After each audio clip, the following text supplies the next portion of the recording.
Hello, BookTube.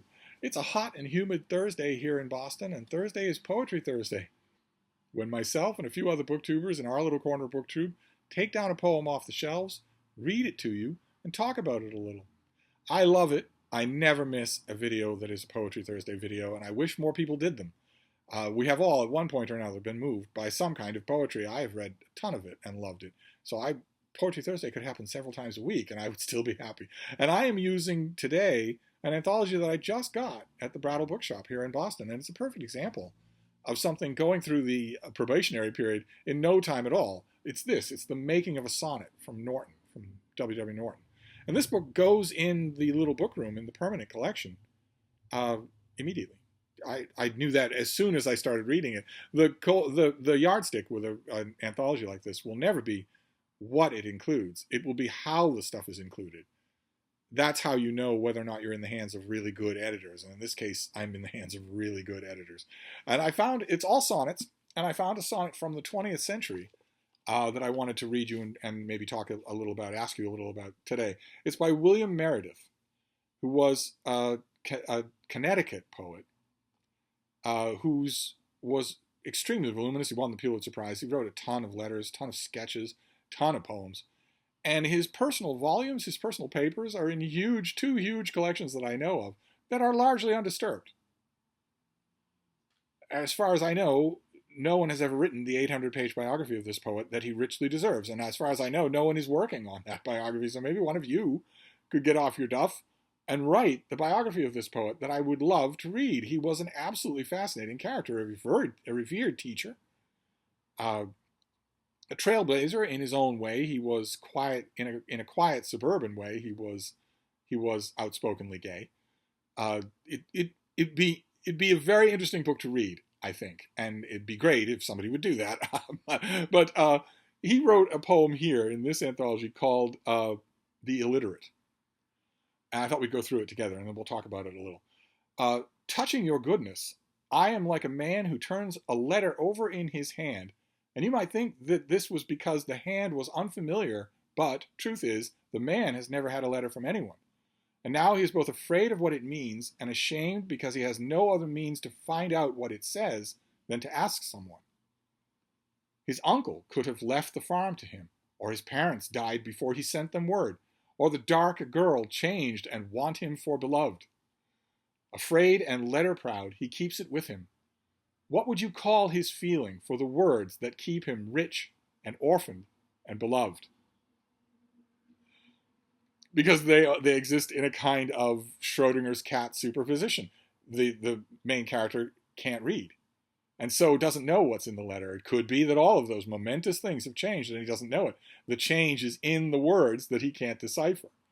And the narrator of the poem isn't that illiterate. The narrator of the poem is saying, touching your goodness, I am like this man.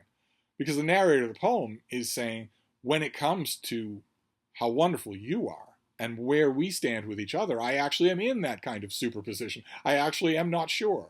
My reading of the situation hasn't happened yet. There's no one to tell me, well, how does the line go? He's ashamed to ask because he has no other means to find out what it says than to ask someone. I think that's just lovely. The way it points in a very stiff and intellectualized way to the gorgeous uncertainty of being in love. I just think that's fantastic. I just love it. And I also want to point out the little rhyme scheme here that is very formalistic in a way that you might not notice right on the surface. Like, for instance, that line, his uncle could have left the farm to him, or his parents died before he sent them word.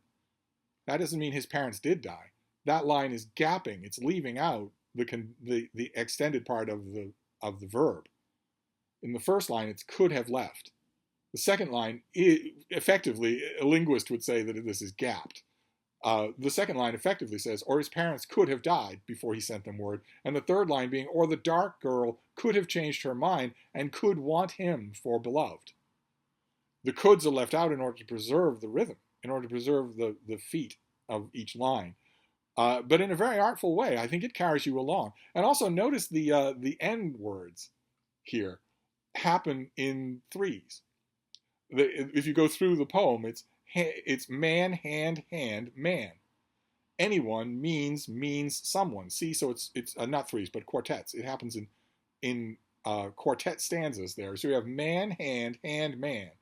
Anyone means someone. Him, word, beloved, him, words, beloved. Those are the end words in every line, and that's tremendous. That means that this. Oh, you're doing your yoga off camera. Oh no, I'm not supposed to do that. That means, I think, and in fact I know, because I know a great deal about this poet. I just haven't read that biography. One of you needs to get to work on that biography.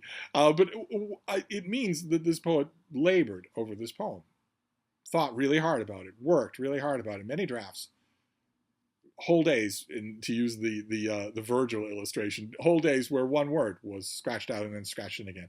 I love that feeling that a poem has been labored over, and I love the way what this poem actually meditates on the exact circumstances and the exact way, those particular times, specifically when young, I think, when we are all this kind of illiterate, when the thing that we are holding in our hand, we need a key to interpret it, because it could mean anything. It could mean something really good, really bad. It could be a huge change. We have it right there, but we're not 100% sure what it is.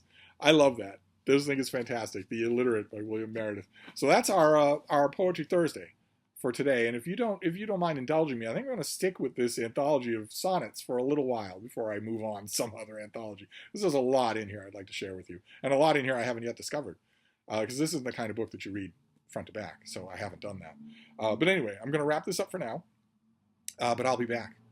Thank you.